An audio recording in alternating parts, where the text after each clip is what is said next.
इयत्ता 5वीच्या विद्यार्थिनी आपणासमोर एक धमाल विनोदी नाटक सादर करणार आहोत.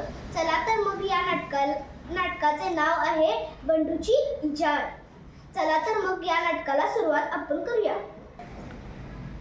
बावची गावचा बंडू शांत व कष्टाळू, आपण भलं आणि आपलं काम भलं असा त्याचा स्वभाव. सगळ्या गावात त्याच्या या स्वभावाची चर्चा. सकाळी लवकर शेतात जायचं, दिवसभराचं काम आपटून संध्याकाळी घराकडे यायचं.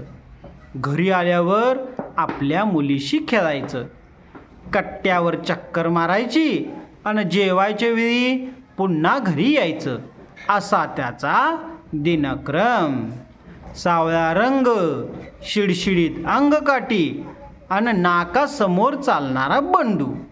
एका वर्षी पीक पाणी बरं झाल्यावर बंडूनं कुटुंबासाठी नवे कपडे आणि स्वतःसाठी इजार शिवली. धोंडू मामाने कपडे शिवले खरे, पण त्यांचा अंदाज जरा चुकला. पुढे इजार थोडी लांब झाली, चांगली 4 बोट लांब झाली. आता पुन्हा धोंडू मामाकडे जायचं म्हणजे डोक्याला ताप. अगं माझं एक काम करशील का? काय हो? इजार थोडी 4 बोट कमी करून टाक घालतीस का? अहो घरातली केवढी कामं पडली, जेवण करायचं, घरातली सगळी काम करायचे, नीताच्या शाळेत जायचंय, मला नाही जमणार. सुबे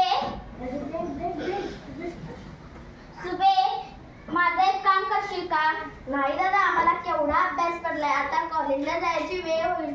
तू आईला सांग की. माझं एक काम करशील का? इजार 4 बोट कापून टाक घालशील का? ठेव तिकडे कापून माझ्या हाताची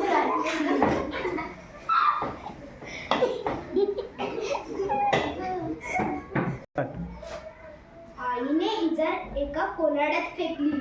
बंडू हिरमुसला होऊन शेताकडे गेला. इजार जरा दुरुस्त करायला पाहिजे होती.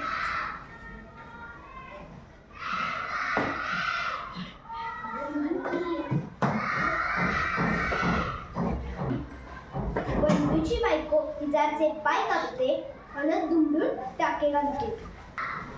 आपला भाऊ किती राबतो, कष्ट करून मला कॉलेजला पाठवतो. दादाचं मी इतकंही काम करू नये.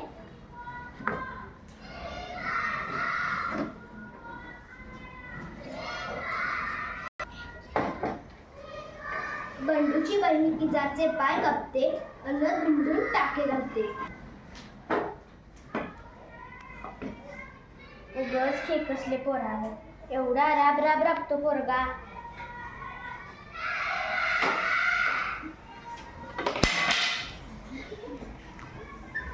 बंडूची आई इजारचे पाय कापते, दुमडून टाके घालते. आपलं काम आपणच केलेले बरं.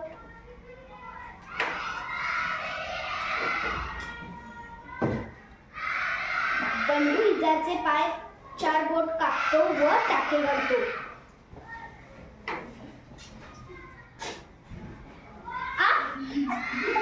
सगळेजण आश्चर्याने पाहतात. मी इजार 4 बोटे कापली. मी पण.